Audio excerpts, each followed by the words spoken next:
مین message یہ ہے کہ مسلمانوں کا جو شیرازہ ہے وہ بکھر چکا ہے، کوئی نظم و ضبط نہیں ہے، اور ایک قسم کی دعا ہے کہ نظر کرم فرمائیں تاکہ مسلمان قوم پھر سے عروج حاصل کر سکے۔ شیرازہ ہوا ملت مرحوم کا ابتر،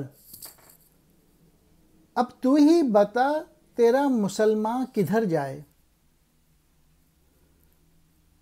وہ لذت آشوب نہیں بحر عرب میں، پوشیدہ جو ہے مجھ میں وہ طوفان کدھر جائے۔ علامہ اقبال کی پوری شاعری جو ہے وہ مسلمانوں کے ڈاؤن فال پہ ہے، اور تو اس میں بھی، اس نظم میں بھی علامہ اقبال حضور اکرم صلی اللہ علیہ وآلہ وسلم سے التجا کرتے ہوئے کہتے ہیں کہ ملت اسلامیہ جو تھی، جس پہ اللہ کی رحمت تھی، اب بکھر گئی ہے۔ اب آپ ہی بتائیے حضور صلی اللہ علیہ وسلم کی پاک روح کہ مسلمان کدھر جائے اور کیا کرے، کوئی ڈائریکشن نہیں ہے، کوئی ویژن نہیں ہے۔ مسلمان ملکوں میں سارا تیل کا پیسہ ضائع کر دیا، اور کوئی پڑھائی نہیں کی، ایجوکیشن وغیرہ میں پیچھے رہ گئے، ٹیکنالوجی میں پیچھے رہ گئے، کریکٹر میں پیچھے رہ گئے، انٹیگریٹی ختم ہو گئی، آنیسٹی ختم ہو گئی۔ اقبال دوسرے شعر میں کہہ رہے ہیں کہ عرب کے سمندر میں بھی کوئی شورش نہیں ہے، کوئی طوفان نہیں ہے، یعنی کوئی جو عرب ممالک ہیں وہ آپس میں لڑ رہے ہیں تو کوئی جذبہ نہیں ہے ان میں، پیشن نہیں ہے، صرف سلطنت جو ہے نا، صرف بادشاہ بن کے بیٹھ گئے۔ اور اقبال کہہ رہے ہیں میرے جو سینے میں جو طوفان ہے اس سے بھی کوئی حرکت پیدا نہیں ہو رہی، جو میں پوئٹری لکھ رہا ہوں،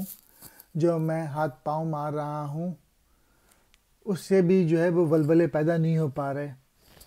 اقبال کی پوئٹری بھی لوگ نہیں سمجھتے۔ شیرازہ، انتظام و ضبط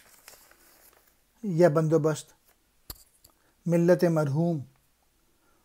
وہ قوم جس پر رحمت کی گئی ہو، ابتر برا، لذت آشوب مراد دین اسلام کے لیے جذبہ اور جوش، بحر عرب کا سمندر یعنی عرب کا سمندر، پوشیدہ چھپا ہوا، وہ طوفان وہ جذبہ، ہر چند ہے بے قافلہ و رحلہ و زاد، اس کوہ و بیاباں سے خودی خواہ کدھر جائے،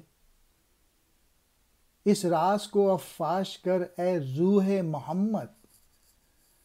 آیات الہی کا نگہبان کدھر جائے۔ اللہ وآلہ وسلم کی روح سے کہہ رہے ہیں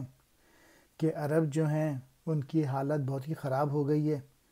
ان کی کوئی آواز نہیں ہے دنیا میں، وہ بیکار ہو کے رہ گئے، اور ان میں جو خودی خواہ تھے یعنی قافلوں کے آگے جو گانے والے ہوتے تھے، جو پیشن دیتے تھے، جو کہ لیڈ کرتے تھے، جو کہ ویژن کرتے تھے، وہ بھی غائب ہو گئے۔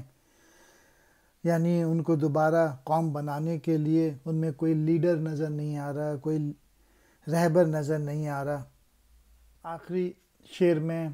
اقبال دعا کر رہے ہیں، ریکویسٹ کر رہے ہیں،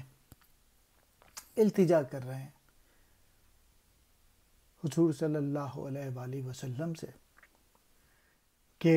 رحم فرمائیں، نظر کرم فرمائیں تاکہ مسلمان قوم پھر سے ابھرے، جب دوبارہ عروج حاصل کرے۔ اور یہ راز یہ جو ہے سوائے آپ کے حضور صلی اللہ علیہ وآلہ وسلم سے کس سے پوچھوں کہ مسلمان آیت کا جو محافظ ہے وہ اس وقت پریشان ہے، ایسی حالت میں کدھر جائے۔ لاؤ رحلہ و زاد، سفر کے سامان کے بغیر، اس زمانے میں آئل بھی نہیں نکلا تھا، تو اس وقت ان کے پاس پیسے بھی نہیں تھے عربوں میں۔ کوہ و بیاباں، پہاڑ اور جنگل، خودی خواہ، ہر قافلے کے آگے آگے شعر پڑھنے والا شخص یعنی لیڈر، فاش کرے کھولے ظاہر کرے آیات الہی، اللہ تعالیٰ کی نشانیاں، نگہبان حفاظت کرنے والا۔